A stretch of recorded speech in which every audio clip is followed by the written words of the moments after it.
नदी किनारे गांव वालों का ठंडा बिस्तर। दोपहर का समय था। एक बहुत बड़ी नदी के किनारे बहुत पेड़ लगे हुए थे, जिनके नीचे कुछ गांव वाले लेटे हुए थे और आराम कर रहे थे। कौशल्या जी, सविता और काजल नदी से पानी भर रही थी। हाय राम, इस नदी किनारे आकर तो सारी गर्मी शांत हो जाती है। देखो कितनी ठंडी हवा चल रही है। घर जाकर तो हम गर्मी से एकदम उबल जाते हैं। ऐसा लगता है जैसे तंदूर में सिक रहे हों। हाँ सासू माँ, आप एकदम सही कह रही हो। घर में लाइट कितना नाटक करती है, चैन से हवा नहीं खाने देता। कभी आती है कभी जाती है, लेकिन यहाँ पानी भरने आते हैं ना तो सच में बहुत सुकून मिलता है। देखो गांव वाले कैसे मजे से सो रहे हैं। सही कह रही हो भाभी, मेरा तो यहाँ से जाने का मन ही नहीं होता। बस ऐसा लगता है कि यहीं पेड़ के नीचे बैठे रहो और इस ठंडक को महसूस करते रहो। तीनों पानी भर के वापस अपने घर आ जाती हैं। रात हो गई थी। पूरा परिवार घर के आंगन में बैठा था। लाइट चली गई थी, इसलिए सभी हाथ वाले पंखे चला रहे थे। अरे इस गांव में तो लाइट का आना जाना लगा ही रहता है। 24 घंटे में मुश्किल से 10 घंटे भी लाइट नहीं आती।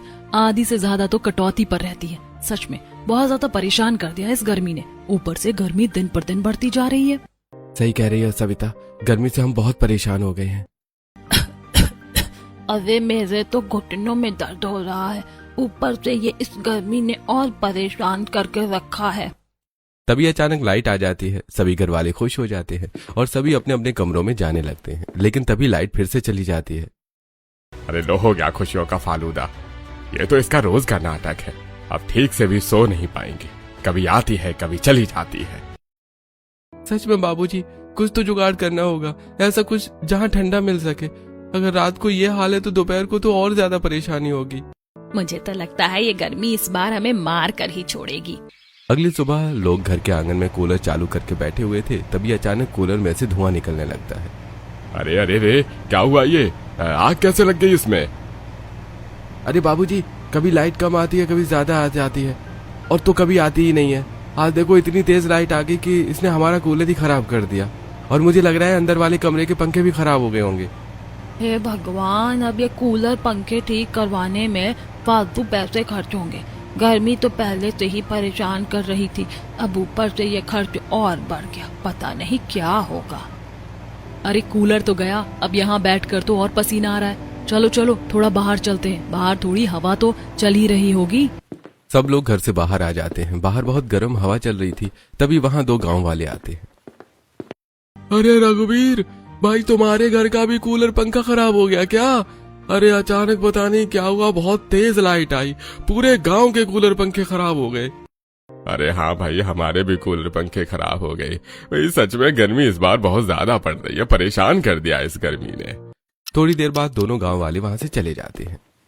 ए राम, इसी गर्मी में तो हमारे छोटे बेटे आदित्य की शादी हो रही है। पता नहीं कैसे क्या होगा। मुझे तो कुछ समझ में नहीं आ रहा। इतनी गर्मी में बेटे की शादी कैसे होगी। सासू माँ, शादी की टेंशन मत लो। मुझे तो बहुत खुशी है कि मेरी देवरानी आ रही है। फिर तो मुझे घर का इतना सारा काम जो करना पड़ता है ना, वो नहीं करना पड़ेगा। मैं तो एकदम महारानियों की तरह आराम फरमाऊंगी और मेरी देवरानी सारा काम करेगी। लेकिन अब मैं आराम कैसे करूंगी? अब तो कूलर पंखे भी खराब हो गए। इस गर्मी ने परेशान करके रखा।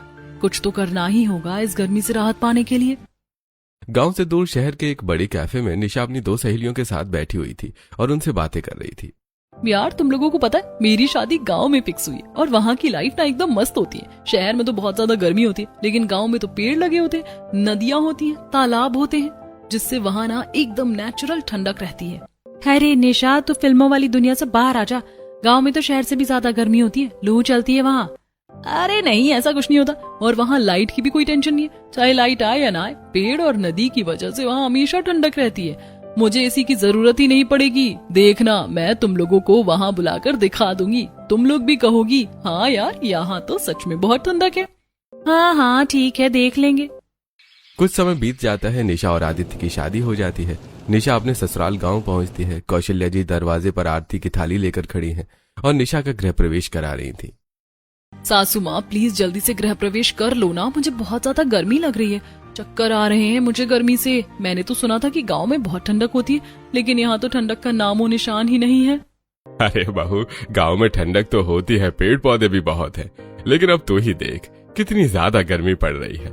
आसमान से आग बरस रही है तो बेचारी ये पेड़ पौधे भी क्या करेंगे। निशा गर्मी से परेशान होकर जैसे तैसे अपना गृह प्रवेश करती है। गृह प्रवेश के बाद सभी लोग एक साथ बैठ जाते हैं। अरे सासू माँ, घर में एक भी कूलर पंखा नहीं है क्या? अरे देवरानी जी, कूलर पंखे सब थे हमारे पास, लेकिन एक दिन अचानक इतनी तेज लाइट आई कि सारे के सारे कूलर पंखे एक साथ खराब हो गए। फिर हमारे देवर जी की शादी आ गई तो सारा पैसा वहां लग गया, इसीलिए कुछ नया बनवाया ही नहीं। हाँ बहू, अभी तो तुम्हें ऐसे ही एडजस्ट करना पड़ेगा, लेकिन धीमे धीमे मैं सब कुछ ठीक करवा दूंगा। हे भगवान, ये क्या हो गया मेरे साथ? मैंने तो सोचा था कि गांव में पेड़ पौधे हैं तो कश्मीर जैसी ठंडक होगी, लेकिन यहाँ तो भयंकर गर्मी हो रही है। अब पता नहीं आगे मेरा क्या हाल होगा। कुछ समय बीत जाता है। पूरा परिवार आंगन में चटाई बिछाकर सो रहा था और सभी हाथ वाले पंखे से अपनी अपनी हवा कर रहे थे। ये भी कोई गांव है? यहाँ तो बिल्कुल भी ठंडक नहीं है। शहर में कम से कम रात को ठंडी हवा तो चलती थी, यहाँ तो गर्मी से मेरा पूरा बुरा हाल हो गया है। ऊपर से ये मच्छरों की फौज खून चूस रही है। निशा, थोड़ा हाथ वाले पंखे से मुझे हवा कर दो, गर्मी लग रही है मुझे। हाँ, आपको ही गर्मी लग रही है, मुझे तो गर्मी लग ही नहीं रही। मुझे बहुत परेशानी हो रही है। अगर थोड़ी लाइट रहती तो वो छोटा वाला पंखा ही चल जाता, लेकिन ये लाइट भी चली गई। पता नहीं क्या होगा, मेरा तो गर्मी से बहुत बुरा हाल हो जाएगा। अगली सुबह निशा की पहली रसोई की रस्म थी। वो किचन में जाती है जहाँ गैस की जगह एक बड़ा सा मिट्टी का चूल्हा था। निशा जैसे ही चूल्हे पर खाना बनाना स्टार्ट करती है, उसे बहुत गर्मी लगने लगती है। बाप रे, पहले से ही कितनी गर्मी लग रही थी, अब चूल्हे के पास आकर और ज्यादा गर्मी लग रही है। मुझे नहीं हो रहा ये सब, मुझसे नहीं बनता खाना। निशा खाना बनाना रोक देती है और बाहर आंगन में आ जाती है। सासू माँ, मेरे से वहाँ खाना नहीं बन रहा, बहुत ज्यादा गर्मी है अंदर और धुआं भी लग रहा है। अरे बहू, ये तेरी पहली रसोई है, शगुन का खाना तो तुझे ही बनाना पड़ेगा। ठीक है, लेकिन मेरे से अकेले नहीं बनेगा। ननद जी या जेठानी जी, प्लीज मेरी थोड़ी हेल्प कर दो ना, जल्दी काम हो जाएगा। अरे नहीं भाभी, वहाँ तो बहुत गर्मी हो रही है, मुझे तो गर्मी से चक्कर आ जाते हैं और मेरी तबीयत खराब हो जाती है। मुझसे तो नहीं होगा, आप अकेले ही बना लो। हाँ देवरानी जी, तुम्हें अकेले ही ये सब कुछ करना पड़ेगा। जब मेरी पहली रसोई थी तो मैंने भी अकेले ही सब कुछ बनाया था, किसी से हेल्प नहीं मांगी थी मैंने। अब तुम्हारी रस्म है तो तुम ही बनाओ, हम तो जा रहे हैं नदी किनारे। निशा दुखी होकर किचन में चली जाती है और बहुत परेशान होकर सबके लिए खाना तैयार करती है। अगले दिन दोपहर का समय था। निशा आंगन में तैयार होकर बैठी हुई थी और उसकी मुंह दिखाई की रस्म चल रही थी। लाइट भी नहीं थी, बहुत सारी औरतें वहां इकट्ठा थीं। अरे कौशल्या, तेरी बहू तो चांद का टुकड़ा है, लेकिन इस गर्मी ने तो परेशान करके रख दिया। ऐसा लग रहा है कि आसमान से आग बरस रही है। अरे ये लाइट कब आएगी? तभी आदित्य वहां आता है। अरे सुनो, सब लोग खुशखबरी है, मैंने तो बड़ा वाला कूलर ठीक करवा दिया है, अब हमें ठंडी हवा खाने को मिलेगी। अरे कूलर तो ठीक हो गया जी, लेकिन लाइट नहीं है, लाइट चली गई है। पता नहीं अब लाइट कब आएगी, पता नहीं ये बिजली वाले कब मेहरबानी करेंगे। आज का समय हो जाता है। पूरा परिवार आंगन में चटाई बिछाकर लेटा हुआ था और कूलर चल रहा था। सभी बहुत खुश थे। चलो भाई, गर्मी से थोड़ी राहत तो मिली। हाँ पापा, कूलर बहुत ठंडी हवा दे रहा है, सच में बहुत मजा आ रहा है। सब लोग बहुत खुश हो रहे थे। तभी अचानक बहुत तेज आंधी तूफान आ जाता है। अरे बाप रे, क्या हो गया? आंधी आ गई, जल्दी से कूलर बंद करो वरना इसकी मोटर में धूल चली जाएगी और ये फिर से फूक जाएगा। अरे अरे, चलो चलो, सब अंदर कमरों में भागो। सभी घर वाले अपने अपने कमरों में चले जाते हैं। अगली सुबह सब लोग आंगन में बैठे हुए थे, तभी आदित्य बाहर से आता है। अरे गजब हो गया बाबूजी, रात को जो भयंकर तूफान आया था ना, उससे गांव के बाहर वाले लाइट के बड़े खंभे टूटकर गिर गए हैं। अरे क्या कह रहा है, खंभे टूट गए? हाँ, और सरपंच जी कह रहे थे कि उन्हें बनने में पता नहीं कितना टाइम लगेगा। हे भगवान, गर्मी ने तो इस बार मार ही डाला। थोड़ी बहुत उम्मीद थी कि कूलर चलेगा तो रात कट जाएगी, अब तो वो भी नहीं चलेगा। अब बिना लाइट कैसे हम लोग इस भयंकर गर्मी में जिंदा रहेंगे? लो, अब तो सब कुछ खराब हो गया। अब तो बस उबलने की तैयारी कर लो सब लोग, इस बार गर्मी हमें मार कर छोड़ेगी। अगले दिन दोपहर का समय था। बहुत तेज लू चल रही थी। पूरा परिवार आंगन में बैठकर खाना खा रहा था। तभी अचानक कौशल्या जी, रघुवीर जी और शारदा देवी की तबीयत खराब हो जाती है और वो बेहोश होकर गिर जाते हैं। अरे सासू माँ, दादी जी, क्या हो गया आप लोगों को? आदित्य जी, जल्दी से पानी लाओ। अरे निशा, ये लोग तो बूढ़े लोग हैं, इस लू और गर्मी से तो इनका यही हाल होगा। जवान आदमी बर्दाश्त नहीं कर पा रहा है तो ये कैसे करेंगे? मुझे तो डर है कहीं इनको कुछ हो ना जाए। अब क्या करें सविता, अगर इन्हें थोड़ी ठंडक मिल जाती तो ये ठीक हो जाते, लेकिन खंभे ही टूट गए हैं, कूलर भी नहीं चला सकते। अरे मुझे कुछ समझ में नहीं आ रहा है, मैं क्या करूं? अगले दिन सुबह का समय था। सविता, काजल और निशा नदी किनारे पानी भरने आई हुई थी। हाय राम, इस नदी किनारे आकर तो शरीर की सारी गर्मी खत्म हो जाती। देखो कितनी ठंडी हवा चल रही। अगर यहाँ आराम करने की कोई अच्छी व्यवस्था होती ना तो मेरा तो यहाँ से जाने का मन ही नहीं करता। हाँ भाभी, आप एकदम सही बोल रही हो। यहाँ देखो कितनी ठंडक है, और घर पे तो हम गर्मी से एकदम उबल जाते हैं। काश हम यहीं सो पाते। हाँ, ये लोग ठीक ही कहते हैं कि गांव में नदी किनारे बहुत ठंडक होती है। और देखो तो गांव वाले भी कैसे पेड़ों के नीचे लेटे हुए हैं। तीनों बातें करते हुए वापस अपने घर आ जाती है। अगले दिन निशा अकेले ही नदी किनारे पानी भरने आती है। अरे यार, यहाँ नदी किनारे बहुत तो ठंडक है, लेकिन आराम करने की सही व्यवस्था ही नहीं है। अभी जमीन पर लेट जाओ तो कभी चींटियां काट लेती हैं, कभी कीड़े मकोड़े आ जाते हैं। अरे और नहीं तो क्या, सबसे बड़ा डर तो सांप का है। अगर यहाँ आराम से लेटने की कोई जुगाड़ होती ना, तो मैं तो दिन भर यहाँ सोता रहता। यहाँ बहुत ज्यादा ठंडक है, नींद भी चैन की आएगी। घर जाओ तो गर्मी से परेशान हो जाते हैं। बात तो सही कह रहे हैं ये लोग, ठंडक है लेकिन जमीन पर सोना सेफ नहीं है। निशा पानी लेकर घर लौट आती है। आंगन में सभी घर वाले बैठे हुए थे। बाबूजी, हम लोग दिन भर इस आग में क्यों चल रहे? चलो ना सब लोग नदी किनारे चलते, वहाँ बहुत ठंडी हवा चल रही है और वहाँ बहुत ज्यादा ठंडक भी है। अरे बहू, हमने तो सोचा था, लेकिन तू ही बता, हम वहाँ आराम करेंगे कैसे? अगर हम वहाँ चटाई बिछाकर बैठ गए और कोई कीड़ा आ गया तो फिर क्या करेंगे? और वहाँ पत्थर भी बहुत चुभते हैं।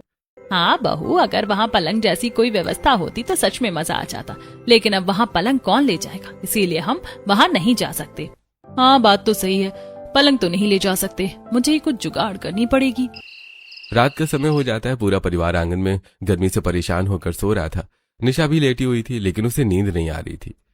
कुछ तो जुगाड़ करनी पड़ेगी वहाँ सोने की, तभी तो पूरे परिवार वालों को इस भयंकर गर्मी से छुटकारा मिलेगा। निशा कुछ सोचती है और फिर खुश हो जाती है। ये आइडिया एकदम बढ़िया है, सब घर वाले खुश हो जाएंगे मेरी जुगाड़ देखकर। सब आराम से वहाँ लेट भी जाएंगे और किसी को कुछ परेशानी भी नहीं आएगी। अगले दिन सुबह सुबह निशा घर से कुछ मोटी नायलॉन की रस्सियां और मजबूत कपड़े लेकर नदी किनारे पहुंच जाती है, और वो 2 बड़े पेड़ों के बीच उन रस्सियों को बुनकर एक जालीदार झूला पलंग तैयार कर देती है। लो, ये हवा में झूलने वाला पलंग एकदम तैयार हो गया। अब इस पर कोई भी आराम से सो सकता है, किसी भी कीड़े का डर नहीं और पत्थर भी नहीं चुभेंगे और ठंडक की ठंडक मिलती रहेगी। कितना मजा आएगा इस पर सोने में। निशा खुद उसमें लेट जाती है।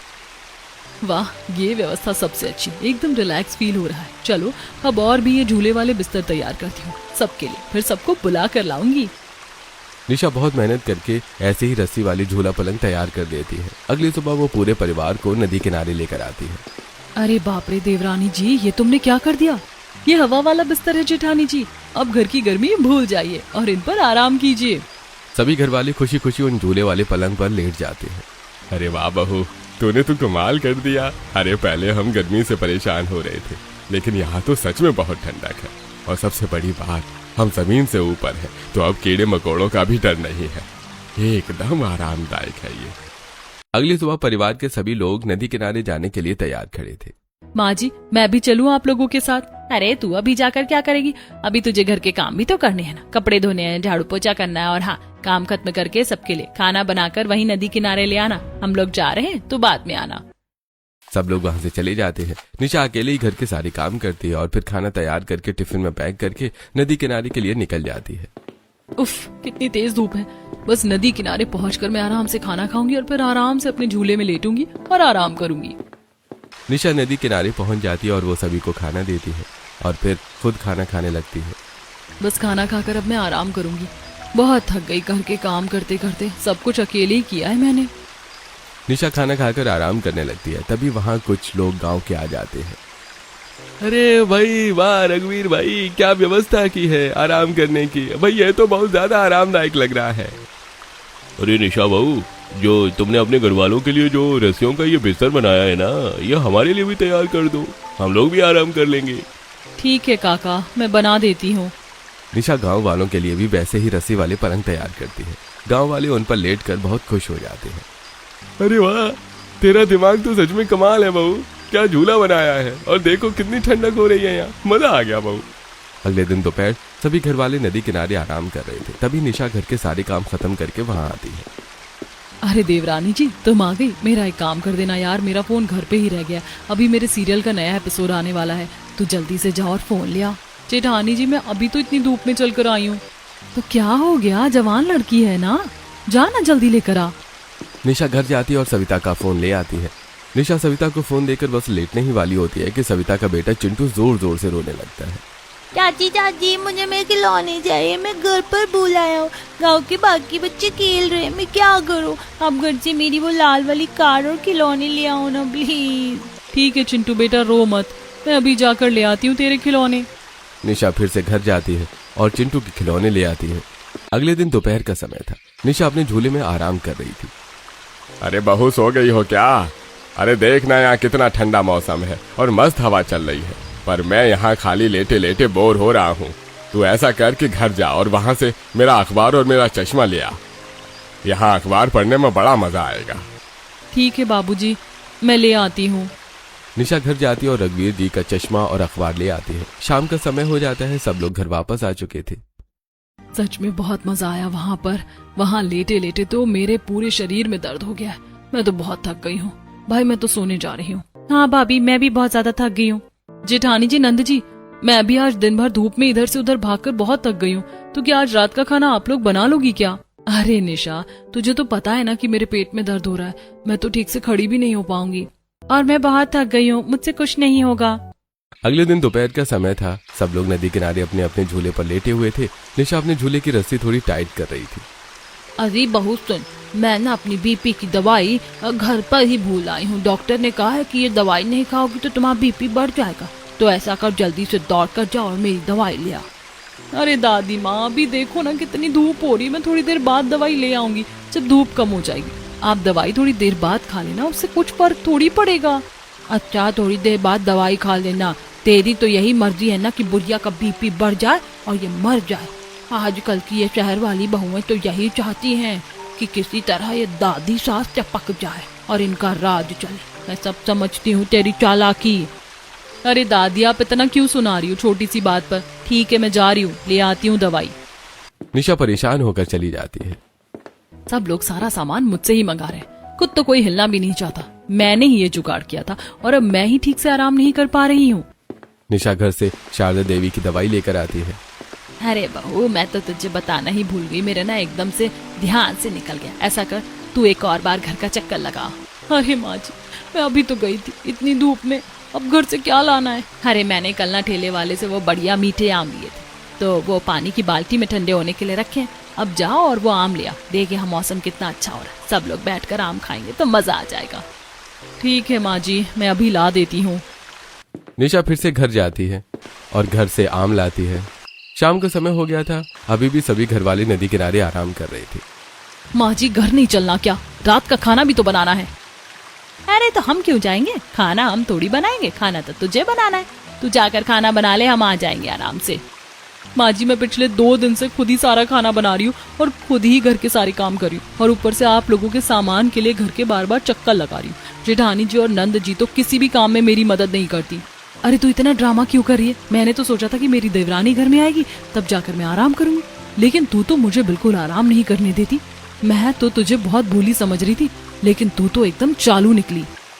अरे बहू, सही तो कह रही है सविता, अगर तेरी जेठानी थोड़ा आराम कर लेगी तो क्या पहाड़ टूट जाएगा? उसने इतने साल तक तो इस घर में मेहनत की ही है ना। और अब तेरी ये जो ननद काजल है, उसे तो दूसरे घर जाकर ये सब काम करना ही पड़ेगा, तो तू उसे भी आराम करने दे। तू तो जवान है, नया खून है, इतना तो तू कर ही सकती है। निशा गुस्से में वहां से चली जाती है। अगले दिन दोपहर को निशा घर का सारा काम खत्म करके नदी किनारे जाती है। घर वाले वहां पहले से ही मौजूद थे। भाभी, मेरा एक काम कर दो ना। आपको तो पता है कि कुछ समय बाद मेरे एग्जाम्स आने वाले हैं। मैं तो अपनी किताबें घर पर ही रखकर भूल गई। यहाँ ठंडी हवा में ना पढ़ाई में अच्छा मन लगेगा, घर पे तो गर्मी में दिमाग पक जाता है। तो आप ना मेरी वो मोटी वाली ब्लैक कलर की किताब और एक रेड वाली किताब ले आओ। ननद जी, ये काम तो आप भी कर सकती है ना। मैं अभी अभी घर का सारा काम करके लौटी हूँ, मेरे पैरों में दर्द है, प्लीज आप खुद जाकर लेकर आइए ना। मुझे तो पहले से ही पता था कि भाभियां ऐसी होती हैं, एकदम खड़ूस टाइप की, जो बस अपनी नंद से काम करवाना चाहती है, खुद एक काम नहीं कर सकती हैं। मेरी किस्मत ही खराब है जो मुझे ऐसी भाभी मिली। अरे नंद जी, आप ऐसा मत बोलिए। ठीक है, मैं ले आती हूँ आपकी किताबें। निशा वापस घर जाती है और काजल की दोनों किताबें लेकर वापस आती है। ऐसे ही कुछ समय बीत जाता है। अरे निशा, देख तो कितनी ठंडी और मस्त हवा चल रही है। ऐसे मौसम में ना गला सूख रहा है, कुछ ठंडा ठंडा पीने का मन कर रहा है। यहाँ मटके का पानी तो खत्म हो गया है, तो ऐसा कर घर जा और बढ़िया सा ठंडी लस्सी बना कर ले आ, और हाँ, साथ में कुछ खाने को भी ले आना। और हाँ, तू एकदम सही बोल रहा है निशा। थोड़ा ज्यादा लस्सी बनाना और साथ में कुछ पकौड़े या नमकीन भी ले आना। हे भगवान, मुझे इन लोगों ने क्या समझ लिया? सब कुछ मैं ही करूं। कोई अपनी जगह से हिलना भी नहीं चाहता, सबको आराम करना है और बस मेहनत मुझसे करवा रहे हैं। ठीक है जी, ले आती हूँ सबके लिए लस्सी और पकौड़े। निशा घर जाती है, सबके लिए लस्सी और पकौड़े बनाकर ले आती है। शाम का समय हो जाता है, सब लोग पकौड़े और लस्सी पीकर अपने आराम कर रहे थे। तभी चिंटू खेलते खेलते नदी में गिर जाता है। मम्मी, चाची बचाओ। चिंटू की आवाज सुनकर सब लोग बहुत डर जाते हैं। तभी निशा जल्दी से पानी में कूदती है और चिंटू को बाहर निकाल कर ले आती है। चिंटू तो ठीक है ना? तुझे कुछ हुआ तो नहीं? मुझे तो कुछ समझ ही नहीं आ रहा था कि मैं क्या करूं। मैं बहुत डर गई थी निशा। तूने आज मेरे बच्चे की जान बचा ली, तेरा बहुत बहुत धन्यवाद। पता नहीं आज अगर तू ना होती तो क्या हो जाता।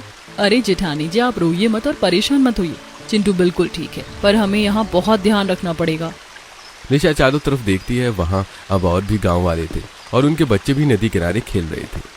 यहाँ तो और भी गांव वालों के बच्चे खेल रहे हैं। आज चिंटू गिरा है, कल कोई और बच्चा भी गिर सकता है। मुझे बच्चों की सुरक्षा के लिए कुछ करना ही पड़ेगा। निशा तुरंत उठती है और नदी के किनारे लकड़ी के बड़े डंडों और भारी पत्थरों को लगाकर एक मजबूत बाउंड्री जैसी बना देती है। अब बच्चे उस बाउंड्री के पार नहीं जा सकते थे। अरे वाह निशा बहू, क्या दिमाग लगाया है तूने। हम भी यही सोच सोच कर डर रहे थे कि कहीं कोई बच्चा नदी में ना गिर जाए, पर ये एकदम जुगाड़ सही है। अब बच्चे बिंदास खेल सकते हैं। सच में काकी, तुम्हारी बहू तो बहुत होशियार है। कुछ दिन बीत जाते हैं। एक दिन दोपहर के समय निशा घर का सारा काम करके खुशी खुशी नदी किनारे आती है। माँ जी, बाबूजी, खुशखबरी है। आप लोगों को पता है, वो बाहर वाले लाइट के खंभे ठीक हो गए और सरपंच जी बता रहे थे कि अब गांव में एक और नई वाली लाइट की लाइन डल गई है। अब लाइट बिल्कुल नहीं कटेगी। तो चलो सब लोग घर चलते हैं, कूलर चलाकर आराम से सोएंगे। अरे बहू, घर जाकर क्या करेंगे? उस कूलर की हवा इस ठंडी हवा के आगे कुछ भी नहीं है। ये हवा देखो कितनी मस्त लग रही है। हम तो नहीं जा रहे घर पर। कमाल है, मैंने तो ये जुगाड़ इसलिए किया था कि जब तक खंबे ठीक नहीं हो जाते तब तक गर्मी से बच सके। लेकिन ये लोग तो यहीं अपना परमानेंट अड्डा जमा कर बैठ गए। दिन भर यहीं पड़े रहते हैं और सारा काम मुझे करना पड़ रहा है। मैं अकेली कितनी परेशान हो रही हूँ, पर इस घर में कोई मेरी फीलिंग समझता ही नहीं है। निशा बस आराम करने जा रही थी कि तभी गांव की बूढ़ी औरतें उसे आवाज लगाती हैं। निशा बहू, जरा मेरा एक काम कर दे। दौड़ कर मेरे घर जा और मेरी वो लाल वाली बाम की डिब्बी ले आ। मेरे घुटनों में बड़ा भयंकर दर्द हो रहा है। अरे काकी, आप अपनी बहुओं से बोलो ना। मैं अभी अभी अपने घर से 10 चक्कर लगा कर आ रही हूँ। अरे बहू, जुबान मत चला। शांति देवी मेरी पक्की सहेली है, तू उसे कैसे मना कर सही है। अगर थोड़ी उसकी मदद कर देगी तो क्या हो जाएगा। उनका घर यहाँ से थोड़ी ही दूर तो है। जवान खून है तेरा, इतना तो तू कर ही सकती है। ठीक है दादी, जा रही हूँ। निशा वहां से चली जाती है। मैं तो सच में पागल हो जाऊंगी। मेरे घर वालों ने तो नदी किनारे अपना ठंडा बिस्तर लगा लिया और सब एकदम मजे ले रहे हैं। और मैं तो बस दिन भर इधर उधर नाचती रहती हूँ। सुबह का काम, दोपहर का काम, रात का खाना सब मुझे ही करना पड़ रहा है। अगले दिन शाम का समय था। पूरा परिवार नदी किनारे से लौट आया था। तभी वहाँ रामू आता है। अरे भाई रघुवीर भाई, तुम लोग कल दिन भर घर में नहीं थे क्या?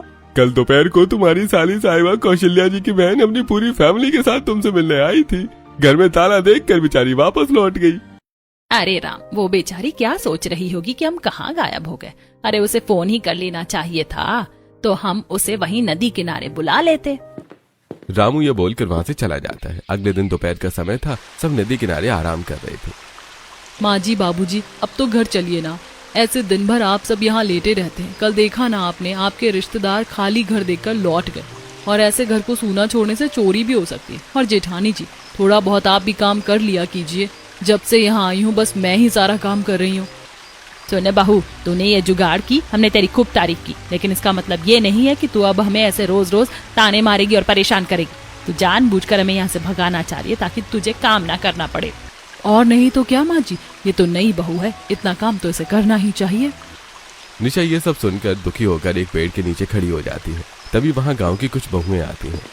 क्या बताएं निशा बहन, हमारे घर वाले तो इस नदी किनारे के ऐसे दीवाने हुए हैं कि घर जाने का नाम ही नहीं लेते। अब तो खंबे भी ठीक हो गए हैं और बिजली भी 24 घंटे आ रही है, पर इनका आराम खत्म नहीं होता। बस हमसे दिन भर काम करवाते रहते हैं। बिल्कुल सही कह रही हो साधना। मेरी सासू माँ ने तो आज सुबह से मुझे 3 बार घर भेजा। हमारी तो कोई सुनता ही नहीं, बस हुक्म चलाना जानते सबके सब। यही हाल मेरे घर का भी है। मैंने इनके भले के लिए ये रस्सियों वाले बिस्तर बनाए थे, पर ये तो मेरे लिए ही आफत की पुड़िया बन गए हैं। कुछ समय बीत जाता है, शाम का समय हो गया था, तभी अचानक मौसम बिगड़ने लगता है। बाबूजी, माँ जी, जल्दी उठो, देखो मौसम कितना खराब हो रहा है। हमें अभी तुरंत घर चलना चाहिए, ये जगह हमारे लिए सुरक्षित नहीं है। अरे बहू, तू तो जरा सी हवा चलते ही डर जाती। आज तो मौसम और बढ़िया ठंडा हुआ, हम तो आज रात तक यहीं रुकेंगे। हाँ देवरानी जी, तुम्हें तो बस बहाना चाहिए हमें यहाँ से भगाने का। साधना और आरती भी अपने ससुराल वालों को समझाने की कोशिश करती हैं, पर कोई उनकी बात नहीं सुनता। निशा बहन, हमारे घर वाले भी कुछ सुन ही नहीं रहे। अगर ये लोग हमारी बात नहीं मान रहे तो इन्हें यहीं रहने दो। चलो, हम सब बहुएं दूर खड़ी हो जाती, यहाँ रुकना खतरे से खाली नहीं है। निशा, साधना और आरती एक सुरक्षित जगह पर जाकर खड़ी हो जाती हैं। तभी बहुत जोर से आंधी आती है और नदी में ऊंची लहर उठती है और वो किनारे गिरती है। अरे बाप रे, ये क्या हुआ? बचाओ बाबूजी, मैं तो पूरी भीग गई, बहुत तेज आंधी है। तभी और जोर से आंधी आती है और पेड़ों की टहनियां टूटने लगती हैं। सब घर वाले अपनी जान बचाकर भागने लगते हैं। तभी सविता हड़बड़ाकर कीचड़ में गिर जाती है। हाय, मर गई रे राजेश जी, बचाओ, देखो मैं पूरी कीचड़ से बिगड़ गई। अरे सविता, जल्दी उठो और भागो यहाँ से। तूफान और तेज हो जाता है। तभी एक बड़े पेड़ की डाल टूट कर गिरती है, जिस पर मधुमक्खियों का एक बड़ा छत्ता लगा था। छत्ता टूटते ही मधुमक्खियां चारों तरफ फैल जाती हैं। अरे भाई भागो रे भागो, मधुमक्खियां आ गई, नदी की लहरें भी बढ़ रही हैं, हाल तो हम सब गए। हाय राम, अगर हम अपनी बहू निशा की बात मानकर घर चले जाते तो आज ये सब नहीं देखना पड़ता। सब लोग घबराओ मत और सब लोग यहाँ आ जाओ। जिस पेड़ के नीचे हम खड़े हैं, ये पेड़ बहुत मजबूत है। निशा की बात सुनकर सभी गांव वाले और निशा के घर वाले उस पेड़ के नीचे आ जाते हैं। थोड़ी देर बाद आंधी बंद हो जाती है और तूफान शांत हो जाता है। बहू, तू एकदम सही कह रही थी। अगर आज हम तेरी बात मान लेते तो मरते मरते नहीं बचते। वो तो तूने सही समय पर हमें यहाँ इस पेड़ के नीचे बुला लिया, वरना आज ये नदी और तूफान हमारी जान ही ले लेते। हमें माफ कर दे बहू, हमने तुझे बहुत परेशान भी किया है। हाँ बहू, हम तो इस ठंडे बिस्तर के चक्कर में अंधे हो गए थे। हमें अपनी गलती का एहसास हो गया। अब हम इस खतरनाक जगह पर नहीं आएंगे। माँ जी, नदी खतरनाक नहीं है, पर मौसम देखकर ही आना चाहिए। अब तो घर पर लाइट भी आ गई है, तो हमें यहाँ दिन के पास पड़े रहने की जरूरत नहीं है। जब कभी मौसम अच्छा रहा करेगा या लाइट जाएगी, तब हम यहाँ आया करेंगे। देवरानी जी, मुझे माफ कर दो, मैं तो तुम्हें चालू समझ रही थी, पर तुम तो बहुत अच्छी निकली। आज से मैं घर के कामों में तुम्हारी पूरी मदद करूंगी। आरती और साधना के ससुराल वाले भी उन दोनों से माफी मांगते हैं। चलो अच्छा, सबको समझ तो आ गया। अब से सब मिलकर काम करेंगे और मिलकर आराम करेंगे। सभी लोग वहां से चले जाते हैं। कुछ दिनों बाद गर्मी बहुत थी, लेकिन मौसम अच्छा था। सभी घर वाले नदी किनारे अपने झूले वाले बिस्तरों पर आराम कर रहे थे। आज निशा भी उनके साथ आराम कर रही थी। आज पहली बार मैंने यहाँ अच्छे से आराम किया है और इस ठंडक को अच्छे से महसूस किया। बहुत मजा आ रहा है यहाँ आराम करने में। मैं बहुत खुश हूँ आज। मैं जल्दी ही अपनी सहेलियों को यहाँ बुलाऊंगी, वो ये नजारा देखकर खुश हो जाएंगे। दोस्तों, आपको निशा का ये रस्सियों वाले झूले का देसी जुगाड़ कैसा लगा? और क्या आपके गांव में भी ऐसी कोई नदी या ठंडी जगह है जहां आप आराम करना पसंद करते हैं? हमें कमेंट बॉक्स में ये जरूर बताएं।